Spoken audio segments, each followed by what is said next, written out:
Fabric പറയുകയാണെങ്കിൽ Bhagalpuri linen ആണ് സാരിയുടെ ഫാബ്രിക്. ഫുൾ ബോഡി കാന്ത വർക്കിൽ വന്നിരിക്കുന്ന നല്ല ബ്യൂട്ടിഫുൾ സാരിയാണ്. Same fabric and same pattern. ആ ഒരു കാന്ത വർക്കിന്റെ ഡിസൈനിൽ മാത്രം ചെറിയൊരു വേരിയേഷൻ വന്നിട്ടുണ്ട്. ഫ്ലോറൽ ജാൽ പാറ്റേണിൽ തന്നെയാണ് ഫുൾ ബോഡിയിലും കാന്ത വർക്ക് വരുന്നത്. അടുത്തത് സാരി മാറിയിട്ടുണ്ട്, ഫാബ്രിക്കും പാറ്റേണും എല്ലാം മാറിയിട്ടുണ്ട്. സോഫ്റ്റ് സെമി ടെസർ ആണ് സാരിയുടെ ഫാബ്രിക്. നല്ല പാറ്റേണിൽ ഒരു ത്രെഡ് വീവ് പാറ്റേണിലാണ് സാരിയുടെ ബോഡി വരുന്നത്. അതൊരു ലൈറ്റ് ചിക്കു ടോണിലാണ് ഫുൾ ത്രെഡ് വീവ് ഡിസൈൻസ് വന്നിട്ട് നല്ലൊരു വെർട്ടിക്കൽ പാറ്റേണിലാണ് സാരിയിൽ ആ ഒരു ഡിസൈൻസ് വരുന്നത്.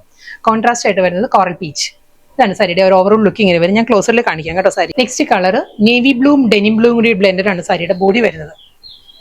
ഈ ഒരു പാറ്റേണിലായിരിക്കും ത്രെഡ് വീവ് ഡിസൈൻസ് ഫുൾ ബോഡിയിലും ത്രെഡ് വീവ് പാറ്റേൺസ് വന്നിട്ട് ഡബിൾ സൈഡ് അത് വുവൺ സ്റ്റൈലിൽ തന്നെയുള്ള കോൺട്രാസ്റ്റ് ബോർഡർ. അടുത്ത സാരി പാറ്റേണും ഫാബ്രിക്കും വീണ്ടും മാറിയിട്ടുണ്ട്. സോഫ്റ്റ് ക്രഷ് സിൽക്ക് ആണ് സാരിയുടെ ഫാബ്രിക് വരുന്നത്. നല്ല പാറ്റേണിലാട്ടോ സാരിയിൽ ഒരു ഫ്ലോറൽ ഡിസൈൻസിലായിരിക്കും ഫുൾ ബോഡി വരുന്നത്. ഒരു മൾട്ടി കളറിലാണ് ഒരു ഫ്ലോറൽ ഡിസൈൻസ് വരുന്നത്. ക്രഷ് ഫോമിലാണ്, ക്രഷ് സിൽക്ക് ആണ് സാരിയുടെ മെറ്റീരിയൽ. ഡബിൾ സൈഡ് ബോർഡർ വരുന്നത് ഒരു മൗ ടോണിലാണ് സാരിക്ക് ബോർഡർ വരുന്നത്.